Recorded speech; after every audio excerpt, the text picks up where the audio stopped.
right, we made it through 20 episodes through Miami Sports Recap of the Week. And for the most part this week, it's been a roller coaster. And one point, it has been a rough and a big other disaster. While others, you can have more hope than the other. And as for the one sport, yeah, there could be hope. But for the other, no. I think we're finally going to we have to think about the ending of this season we have to go through, which is the Florida Panthers. Just having such a hard time competing in the playoffs, and now tonight they're facing elimination from now on until at least game tonight. So this could have been a long video. So this would have been a long video, very long video, if it wasn't for baseball. So for baseball, I'm gonna have it. I'm gonna do it quick and short. So the Marlins won the series against the Nationals, 2-3. When in the last game, it was a extra inning loss. But Alcantara pitched well in the first game against Washington, 8-2 is the final score. You got Hernandez singling to shallow left. Javier Garcia scores on the home run. Gonzalez single to center. Jazz Chisholm single to right. Jazz Chisholm is on fire, as well as another guy who was turned out to be a good signing, and we knew this was going to happen. It was inevitable. Jorge Soler finally having some home runs and some hitting. He's been phenomenal right now, and this is if this going forward, we could have an exciting baseball future. But we have to play it right. And once again, my point stands. Relief pitching is bad. We have to invest into the relief pitching, period.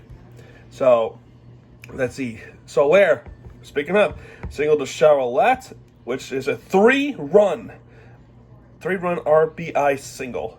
So, what a phenomenal hit. And Javier Garcia single to center, which Jorge Soler scored, which made it 8-1 Miami.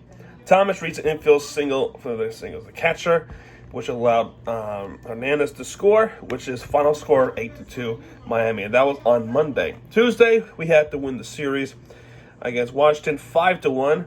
Pablo Lopez, once again. So let's see. There was actually a rotation. Okay, so listen, like I said last week, I couldn't watch some of these Marlins games because these playoff games that happened at the same time, it was too much brain damage and too much concentration to even think about baseball, so I couldn't. So we had a new pitcher to start out, which was a relief pitcher for on Tuesday, and it was actually Cody Poteet, who actually pitched a very well game. He pitched a very well game. And he only gave up one hit, no runs. He never allowed a run until Anthony Bass. So Poteet, I feel like he earns another start. So good for Poteet. But Anthony Bender gets a win. So let's see. Miguel Rojas homers to left. Sanchez homers to center, 425 feet. Bell hit a sacrifice fly to left, which allows Robles to score, and Jacob Stallings put the finishing touches. Make the 5-1 Miami. So we win the series, and we're trying to go for a sweep. Now, that day, there was a tweet from Fitch Stripes saying this. We cannot play Washington every day, but we have to lose to them at some point, which will be frustrating because the team is not good. Hours after that tweet, we did lose to Washington. And that is a jinx. A big-time jinx. And we lost 5-4 in extra innings. So, let's see. So, Hernandez scored as a Lopez wild pitch. Jesus Aguilar hit sacrifice fly to center.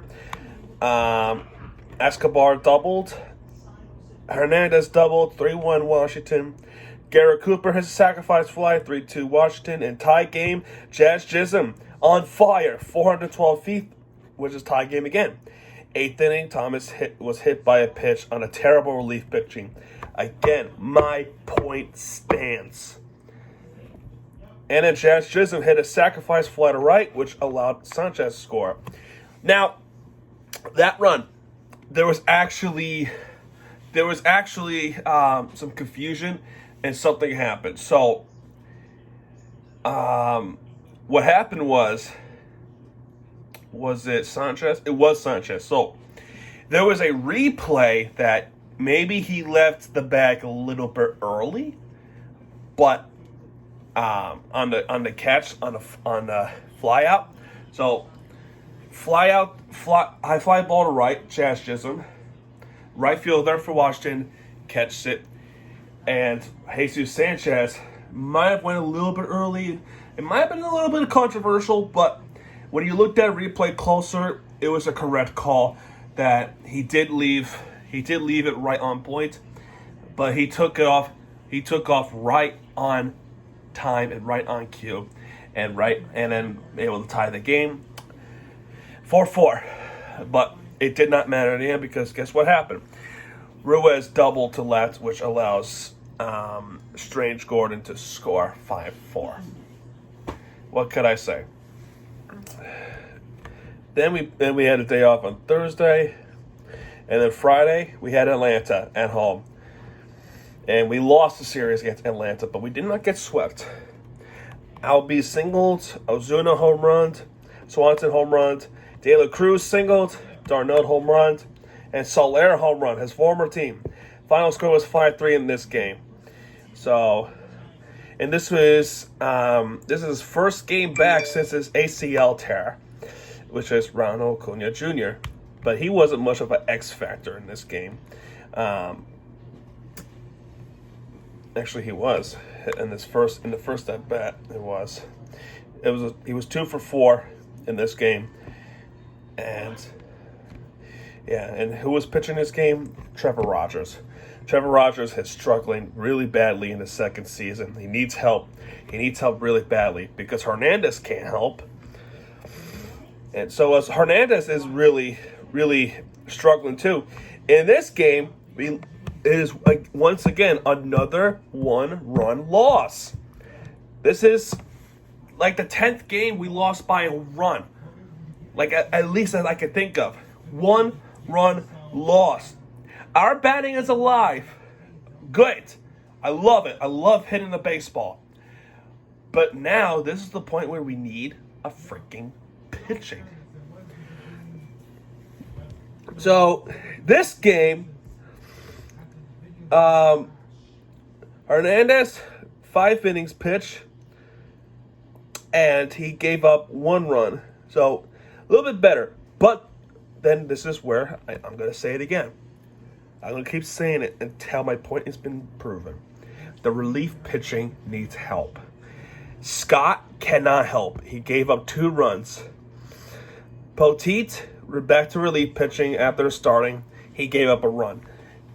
Our bullpen needs help. So after that, Soler doubled on a deep, make it 3-1. Contreras homered to right, which is a finishing touches. Brian Anderson granted the fielder's choice, which allowed Cooper to score. RJ Soler was out at second. Eric Cooper doubled, so there was a chance of the comeback in the bottom of the 9th inning, but then we fell short. The final score was 4-3. In the game on Sunday, we did win, and then Alcantara, wow, Sandy Alcantara gave up 3 runs. Did he? No, he did not. Actually, what happened here? 7 strikeouts. He pitched a complete game. 9 innings. 9 innings. And then when he pitched a complete game, this is the phenomenal part. I love this. So ESPN got it wrong actually. So let's see here. Yes, 9-inning pitch, complete game. Phenomenal pitching. He only gave up 3 runs. ESPN said he gave up no runs, but that's wrong. He did give up 3 runs, unfortunately, but he did complete a game. So relief pitching got the day off. So that's great. But who scored? Let's see. Garrett Cooper hit a sacrifice fly to left. Danny Swanson ties it with the single. Anderson singled to left center. Jacob Stallings singled to left center. Garcia hit a sacrifice fly to right, which is 1-4. And at ninth inning, Alcantara was having some trouble. They gave up 2 runs, but he was able to pull through. And that's final score, 4-3. Alcantara, a beast. This is the first game. This is the first game of the season where our starting pitcher completed the game with all 9 innings pitched. Sandy Ace, right here, and the resurging Pablo Lopez. Those duels are going to be a force to be reckoned with in the future. This re-sign for Sandy Ace is a good re-sign. Sure, it was a slow start, but he was able to put it back together. Now it's the rest of the pitching that it needs help so badly. Please.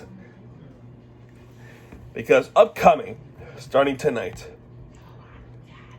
Actually, no, we don't have a game tonight. So tomorrow night, we got against Tampa in St. Petersburg. This is a tough challenge. And by the way, speaking of Tampa, I know I started the Marlins off. I really should start off the Panthers because they really are the losers of the week. So we got Tampa Bay Rays tomorrow and Wednesday. I will be watching because it is a battle of Florida. FL teams make some noise. But speaking of Tampa, oh boy, we got quite to talk about, and I really don't want to talk about this because it is such terrible, so horrible to talk about. Second round against Tampa Bay Lightning, defending champions. Yeah. All no is right. JV64 said it out loud. Anthony Duclair's first goal of the series. 1-0 Florida, but then this is where everything ends. Corey Perry, power play goal. Pierre Eduardo Bellamar to make it 2-1. Now, there was a goal for us, but then they disallowed because the puck went up to the net, and they challenged it, and then they successfully reversed the call. Kucherov scores on a power play goal, which, by the way, if you're going to reverse the other call, you should have reversed this one too, because Tampa fans going to say there was a screen, but there was no screen. I even talked to the umpires. There was no screen. It was an interference, blatant interference that should have been called, but they did not. They didn't go to challenge, and they left it right as what it is. And just like that, it's 3-1. And they put the finishing touches, Ross Colton, 4-1. That should have been a goaltending interference, and that goal should have stand. And that goal should have been reversed on the goalie interference. And the other goal, when the puck went out to the net, that should not have happened. And we'll talk more about the referees later. This one was even worse. Corey Perry, power play goal, 1-0. Luceren to make it a tie game. And then at the third period, we had all the momentum. The puck, we have it on our sticks. We have it all. Power play goals and everything. Last second of the game, Ross Colton scores on Tampa Bay. On a Tampa Bay win. An absolutely gut-wrenching, spine-breaking, heartbreaking loss this game 2 was. I've been through tough losses. For example, a few weeks ago, I ranted about this. The Marlins loss with the Jorge Alfaro home run. This one was even worse because this could really dictate our season, and it ended up being a huge factor. Because game 3, we lost hugely, and tonight we're facing elimination.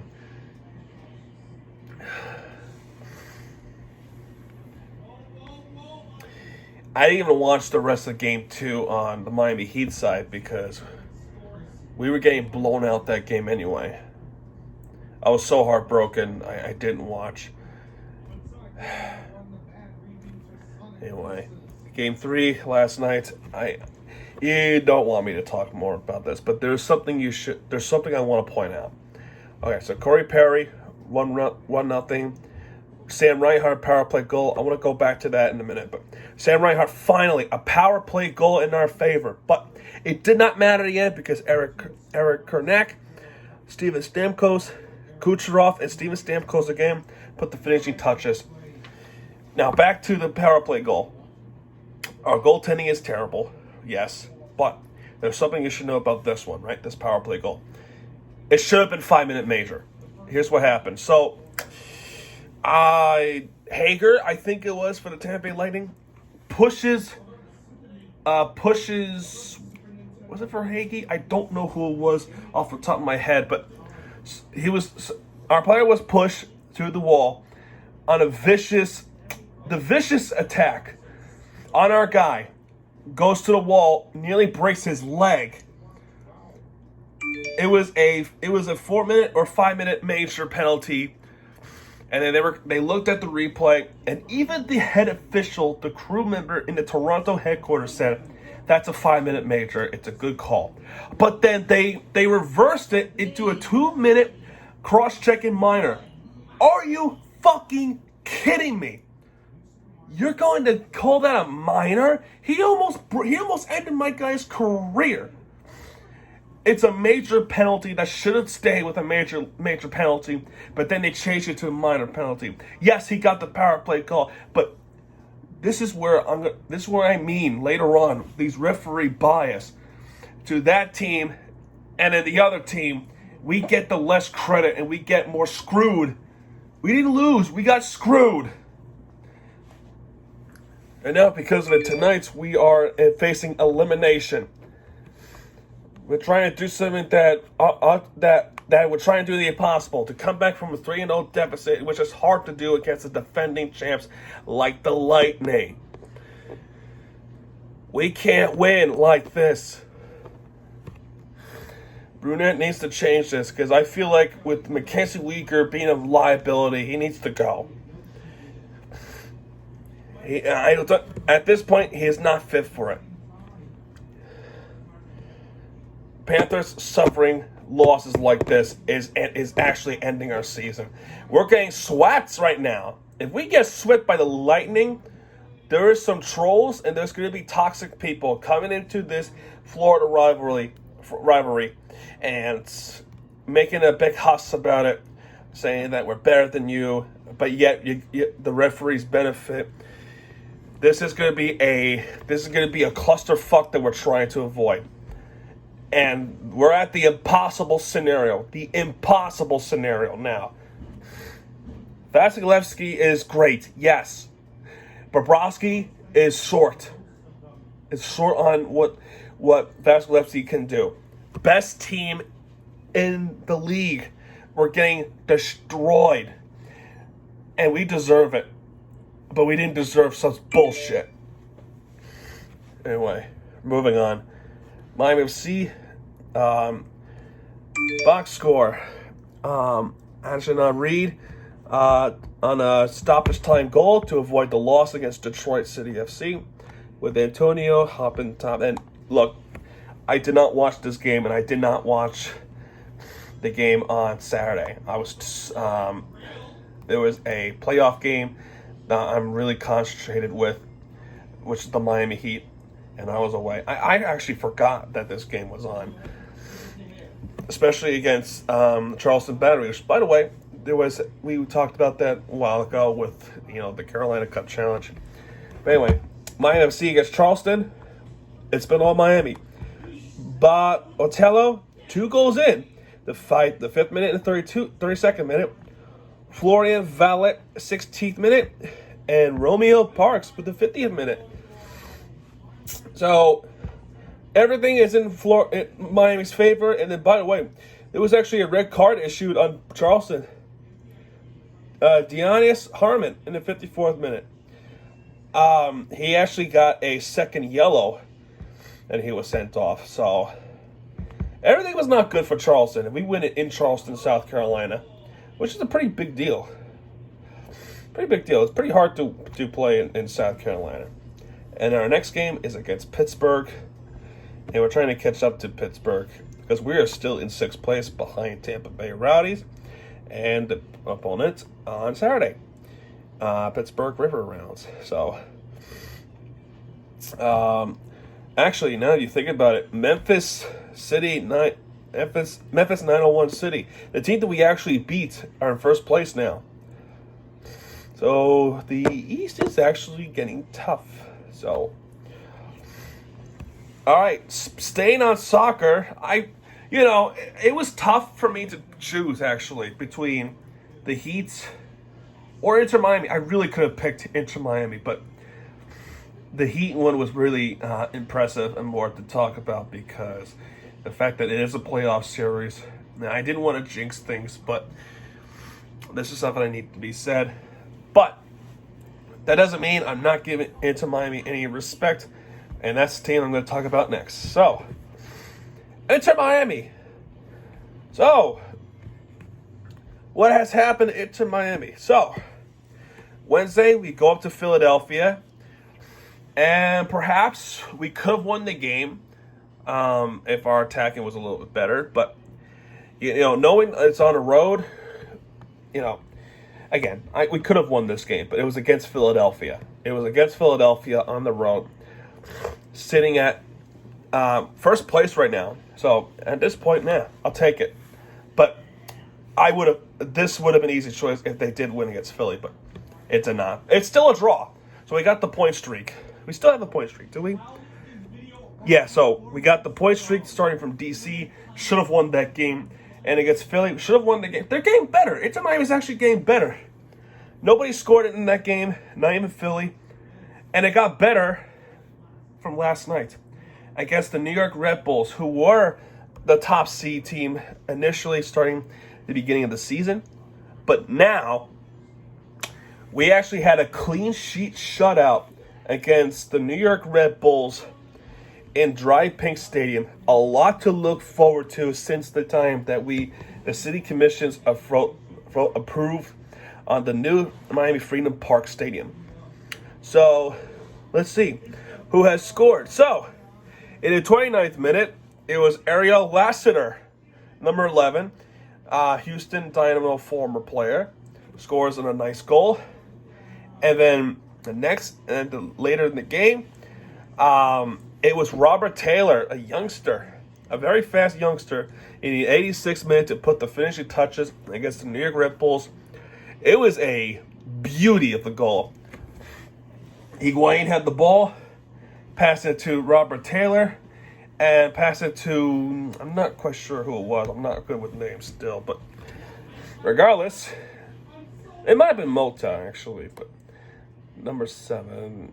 Yeah, Mota. So, Mota comes in, passes the ball back to Robert Taylor, and scores a beautiful when the goalie was a little bit far out, and we scored in the finishing touches against the New York Red Bulls. A clean sheet win, and just like that, we actually go up to 10th place. So, not good enough, but they're playing a little better, and we need to keep this momentum going towards Portland this Saturday. And actually, before we talk about Portland, there's actually a U.S. Open Cup game on Wednesday against Orlando City.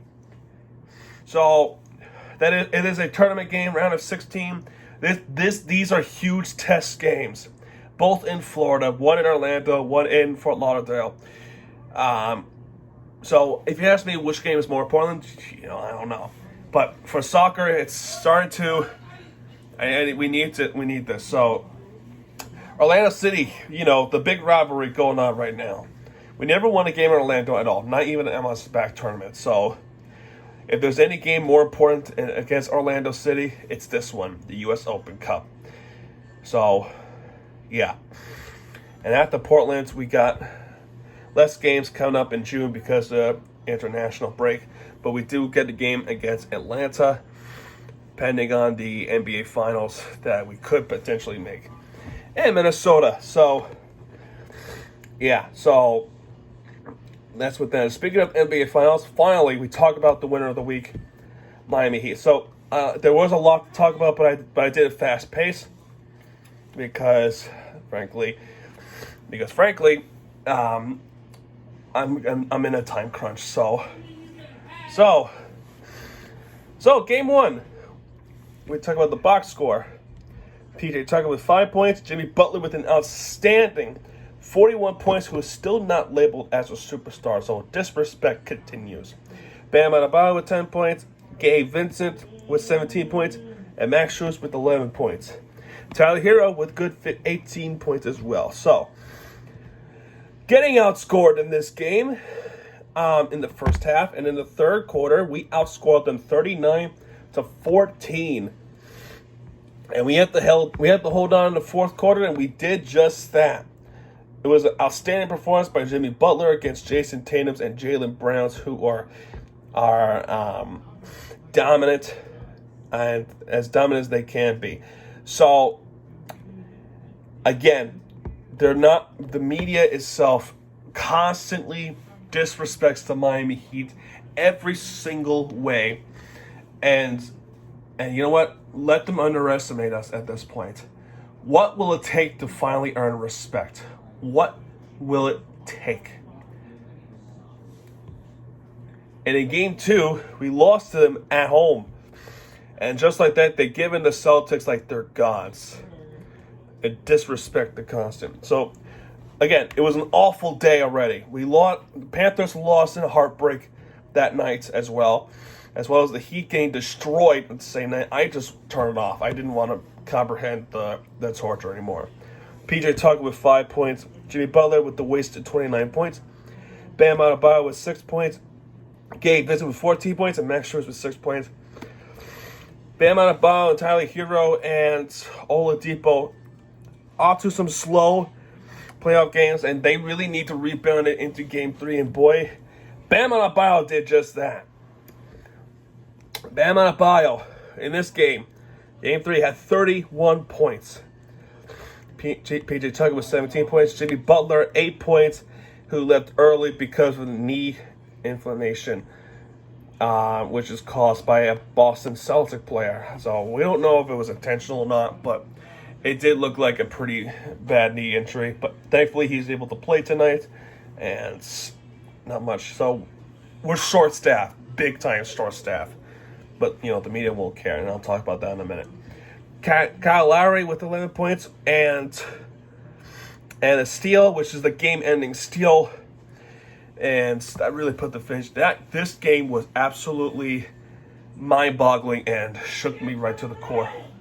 So, Max Strus also with 16 points. So, in this game, a lot of improvements, and we need these improvements after the Jimmy Butler absence. And it was thanks to Kyle Lowry and Max Strus, as well as Bam Adebayo. Thank you all. And now game 4, we tried to take a 3-1 lead in Boston and come back home and finish it off on Wednesday. And that's what we're hoping for. This week could determine it all. Game 4 tonight. Game 5 Wednesday. Game 6 Friday. And Game 7 Sunday. And we don't want a Game 7. We want to end this quickly. So, Boston Celtics really know how to do damage. And they were damaged, too. It's not just Jimmy Butler that got hurt. Marcus Smart got hurt, his ankle injury. And then Jason Tatum also was hurt of a shoulder injury. He was committing turnovers, Jason Tatum. Committing turnovers. Meanwhile, Jaylen Brown is getting 40 points off of Boston starting. So we got to cover Jaylen Brown, but we also got to cover Hartford and Tatum too. But this is not the problem. It's not just Miami Heat versus Boston Celtics. It's Miami Heat versus Boston Celtics and the refs. This game, I never seen such bullshit before. Yes, we won, we prevailed. But the referee officiating in this game was so awful. One of the worst officiating games I have ever seen in my entire life. So, a couple of plays that happened. One, they called it a charge on, what was it, Bam? I don't know. I don't know where it was. So there was a charging call that was against us. But at the same play that Boston commits, Dedmon got hit in the face, goes down. It's a blocking foul. Then there was a foul on Boston, in which Bam Adebayo had the ball. It was stripped away when the hand was hit to another hand. That's a foul. But they challenged the call, right? Every angle you'll see, it's a foul. And they somehow overturn the call. And look, I'm not even joking. I'll show you right now. I retweeted this on my Twitter page. I'm gonna go find it real quick. There was a hand slap when the ball was held by Bam Adebayo, and here it is. It was Williams too. Here it is, right here. There's the contact right there. There's the ball right there. That's a foul, and that's going to get called 110% of the time. But in our case, they overturned the call, said it was a clean block, clean strip. He got the ball cleanly. That's what the announcer said.